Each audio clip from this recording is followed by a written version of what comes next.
জুবিন গাৰ্গক কেনেকৈ হত্যা কৰা গ'ল আপোনালোকে গম পাব। জুবিন গাৰ্গৰ মৃত্যু কেনেকৈ হ'ল গোটেই কথাখিনি আপোনালোকে গম পাব। ইতিমধ্যে চাৰ্জশ্বিটত ওলাই পৰিল।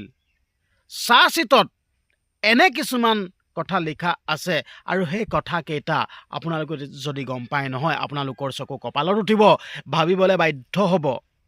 জুবিন গাৰ্গক কেনেকৈ হত্যা কৰিল, জুবিন গাৰ্গৰ মৃত্যু কেনেকৈ হ'ল, গোটেই কথাখিনি ওলাই পৰিল। চাৰ্জশ্বিটত লিখা আছে, আপোনালোকে গম পাব। আৰু এই কথাকেইটাকে জানিবৰ কাৰণে, যেন জুবিন গাৰ্গক কেনেকৈ হত্যা কৰিল, জুবিন গাৰ্গৰ মৃত্যু কেনেকৈ হ'ল, এই কথাকেইটা জানিবৰ কাৰণে আমি অসমবাসীৰ ৰাইজে অধীৰ আগ্ৰহে বাট চাই আছিলোঁ। আমি সকলোৱে জুবিন গাৰ্গৰ অনুৰাগী, প্ৰতিজন অনুৰাগীয়ে এই কথাটো জানিবৰ কাৰণে আমি অধীৰ আগ্ৰহে বাট চাই আছিলোঁ, যেন জুবিন গাৰ্গৰ মৃত্যু কেনেকৈ হ'ল, জুবিন গাৰ্গক কোনে হত্যা কৰিলে। আমি সকলোৱে জুবিন গাৰ্গৰ যোনসমূহ ভিডিঅ' ভাইৰেল হৈছিল, সেই ভিডিঅ'সমূহ চাই আমি সকলোৱে একেমুখে আমি কৈছিলোঁ যেন জুবিন গাৰ্গৰ এই মৃত্যু সাধাৰণ মৃত্যু কিন্তু নহয়। ভিডিঅ'বিলাকত আমি এনে কিছুমান দৃশ্য দেখা পাইছোঁ, আৰু সেই দৃশ্যখিনি দেখা পাই আমিতো কেতিয়াও মানি ল'ব নোৱাৰোঁ। সেই দৃশ্যসমূহ দেখিলেতো আমি মানি ল'ব নোৱাৰোঁ যেন জুবিন গাৰ্গৰ মৃত্যু। আমাৰ অট'মেটিকলি আমাৰ মগজুত, মানে আমাৰ মনত সেই কথাখিনিয়ে গুচি আহে যেন জুবিন গাৰ্গৰ এনেকৈ মৃত্যু হ'ব পাৰে, জুবিন গাৰ্গক এনেকৈ হত্যা কৰিলে, গোটেই কথাখিনি মগজুত আহি যায়। তো ইতিমধ্যে আমি টেনশ্যন ল'বলৈ কোনো দৰকাৰ নাই। এতিয়া জুবিন গাৰ্গক কেনেকৈ হত্যা কৰিল, জুবিন গাৰ্গক কেনেকৈ মৃত্যু হ'ল, গোটেই কথাখিনি চাৰ্জশ্বিটত উল্লেখ হৈ গ'ল। গোটেই কথাখিনি গম পাব। খন্তেক সময়ৰ পাছত আপোনালোকে গম পাব। ভিডিঅ'টো চাই থাকক, এৰি নিদিব। যদি ভিডিঅ'টো আপোনালোকে যদি ইমানখিনিলৈকে চাই, যদি শেষলৈকে যদি নাচায়, আপোনালোকে কথাখিনি গম নাপাব।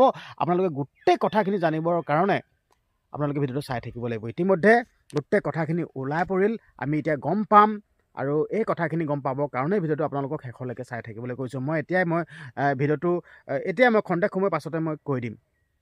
আচলতে আমি সকলোৱে জুবিন গাৰ্গক ন্যায় দিয়ক, ন্যায় লাগে আমি সকলোৱে চিঞৰি আছোঁ। তো কিছুমানে এতিয়া কৈ আছে যেন জুবিন গাৰ্গৰ যোনটো ন্যায় লাগে, যোনটো ঢৌ, জুবিন গাৰ্গৰ বিষয়ে আমি যেনেদৰে প্ৰথমতে আমি সকলোৱে মাত মাতিছিলোঁ, তো সেই যোনটো ঢৌটো বৰ্তমান সময়ত নোহোৱা হৈ গ'ল বুলি বহুত লোকে কৈ আছে। তো আপোনালোকৰ মতে এই কথাটো সঁচা নেকি, যেন জুবিন গাৰ্গৰ ন্যায় বিষয়টো লৈ যেন সঁচাকেই মানুহে এইটো পাহৰি পেলালে নেকি, জুবিন গাৰ্গৰ ন্যায়টো পাহৰি পেলালে নেকি বাৰু? আপোনালোকে কমেণ্ট কৰিবচোন। তো মই মোৰ ফালৰ পৰা এটা কথা ক'ব বিচাৰিছোঁ, আচলতে তেনেকুৱা নহয়। আমি প্ৰতিজন অসমত থকা প্ৰতিজন লোকেই জুবিন গাৰ্গৰ যোনটো সেই মৃত্যুৰ কাৰণ আৰু কেনেকৈ মৃত্যু হ'ল, কি কথা, কোনে হত্যা কৰিলে, সেই গোটেই কথাখিনি আমি জানিব বিচাৰি থাকোঁ। আৰু লগতে জুবিন দাই ন্যায় পোৱাটো আমি বিচাৰি থাকোঁ। কিন্তু এটা কথা, আচলতে আমি দুখীয়া মানুহ, হাজিৰা নকৰিলে নহয়, কাৰোবাৰ ঘৰত হাজিৰা কৰিবলৈ যাব লাগিব। আমি দুখীয়া মানুহ। আমি আচলতে প্ৰত্যেকটো সময়তে কিছুমান কথা আমি চৰ্চা কৰি থাকিব নোৱাৰোঁ। প্ৰত্যেকটো সময়তে আমি হেৰি কৰি থাকিব নোৱাৰোঁ, কাৰণ আমি কৰ্মমুখী, আমি কাম কৰিব লাগিব, হাজিৰা কৰিব লাগিব, কিবা কৰিব লাগিব। তেতিয়াহে, যদি আমি হাজিৰা নকৰোঁ, আমাৰ এমুঠি ভাত খাবৰ কাৰণে কষ্ট হৈ যায়। যোনসকল ধনী মানুহসকলৰ মানে এইটো কথাই বেলেগ। সিহঁতে 1 বছৰ দিন কাম নকৰিলেও টেনশ্যন নাই, কোটি টকা পইচা থাকিব। আমাৰ কেইটকা আছে আমাৰ পইচা? আমি এসাঁজ আজি ভাতটো উলিয়াইছোঁ, ছেকেণ্ড সাঁজ ভাতটোৰ কাৰণে আমি টেনশ্যন ল'ব লগা হয়। ধনীখিনিয়ে টেনশ্যন নাই, গোটেই ৰাজপথত গোটেই বছক যদি মাহ জুৰি থাকিলেওতো টেনশ্যন নাই, কাৰণ কেলৈ পইচা এভেইলেবল। কিন্তু আমাৰ নাই নহয়। আমি যাব পাৰিম ন, 2 এদিন যাব পাৰিম, 2 এদিন আমি যাব পাৰিম, কিন্তু আমি প্ৰত্যেক দিনে গৈ থাকিব নোৱাৰোঁ। পইচা নাই আমাৰ, দুখীয়া মানুহ। যদি কোনোবা পইচা দিয়ে বেলেগ কথা, যদি পইচা দিয়ে এটা কাম বন নকৰোঁ, আপোনালোকে যিটোকে কৰি থাকিব সেইটোকে কৰি থাকিম, পইচা পাতি নাই, পইচা দিব লাগিব, তেনেকুৱা ধৰণৰ কথা। সেইটো কাৰণে আচলতে জুবিন গাৰ্গৰ যোনটো ন্যায়, আমি সকলোৱে মাত মাতি আছোঁ, এতিয়াও মাত মাতি আছোঁ। তো মাত মাতি গৈ থাকিম যেতিয়ালৈকে জুবিন দাই ন্যায় নাপায়। তো এতিয়াও আপোনালোকক ক'ব বিচাৰিছোঁ, আমি ডিজিটেলি প্ৰতিবাদ কৰি আছোঁ। আপোনালোকক এটাই কথা ক'ব বিচাৰিছোঁ, কমেণ্ট বক্স খোলা আছে, আপোনালোকে কমেণ্ট কৰক। আপোনালোকে #জাষ্টিছ ফৰ জুবিন গাৰ্গ বুলি লেখক, এতিয়াও লিখক, এলাহ নকৰিব। যিহেতুকে আজি চাৰ্জশ্বিটহে দাখিল কৰিব, মই আপোনালোকক কৈছিলোঁ যেন চাৰ্জশ্বিটত এনেকুৱা ওলাব। আচলতে এতিয়ালৈকে ঘোষণা কৰা নাই। ঘোষণা কৰিলে আমি নিশ্চয় গম পাম। তদন্তকাৰী দলে ক'বতো, থুলমূলকৈ হ'লেও ক'বতো। আচলতে 3000 পৃষ্ঠাজোৰা যোনখন চাৰ্জশ্বিট, 3000 পৃষ্ঠাজোৰা মামুলি নহয় কিন্তু। তো সেই 3000 পৃষ্ঠাজোৰা যোনখন চাৰ্জশ্বিট, সেই চাৰ্জশ্বিটখন গোটেই 3000 পঢ়ি দিয়াটো বা কৈ দিয়াটো এইটো ইজি কথা নহয়। তো মাননীয় মুখ্যমন্ত্ৰী হিমন্ত বিশ্ব শৰ্মা ডাঙৰীয়াদেৱে হয়তো চাগে থুলমূলকৈ মানে আমাক ক'ব চাগে যেন জুবিন গাৰ্গক এনেকৈ হত্যা কৰিলে, আমুকে তেনেকৈ কৰিলে, তামুকে তেনেকৈ কৰিলে, এনেকৈ মৃত্যু হ'ল, তেনে সেই কথাখিনি চাই থুলমূলকৈ ক'ব চাগে। তো আমি খন্তেক সময় পাছত গম পাম, যেতিয়া তদন্তকাৰী দলে যেতিয়া ক'ব আৰু মাননীয় মুখ্যমন্ত্ৰী হিমন্ত বিশ্ব শৰ্মা ডাঙৰীয়াদেৱে যেতিয়া ক'ব যেন কথাকেইটা এনেকুৱা তেনেকুৱা, তেতিয়াহে আমি গম পাম। তো এতিয়ালৈকে গম পোৱা নাই, নিজৰ দেখা নাই। তো তেনেকুৱা নিচিনা কথা হ'লেও আমি যোনটো মনটোত ভাবি আছোঁ যেন জুবিন গাৰ্গক এনেকৈ মাৰিলে তেনেকৈ মাৰিলে, আমি যোনটো কথা ভাবি আছোঁ, সেই ভবা কথাখিনি যদি নহয়, তেতিয়া আপোনালোকে কি ৰিয়েকশ্যন দিব, সেই কথাটো আপোনালোকে কমেণ্ট বক্সত লিখিবচোন। আপোনালোকে কি ৰিয়েকশ্যন দিব, আপোনালোকৰ মন্তব্য কি আহিব তেতিয়া? আমিতো সকলোৱে একেমুখে কৈ আছোঁ যেন জুবিন গাৰ্গৰ মৃত্যু এইটো সাধাৰণ মৃত্যু নহয়।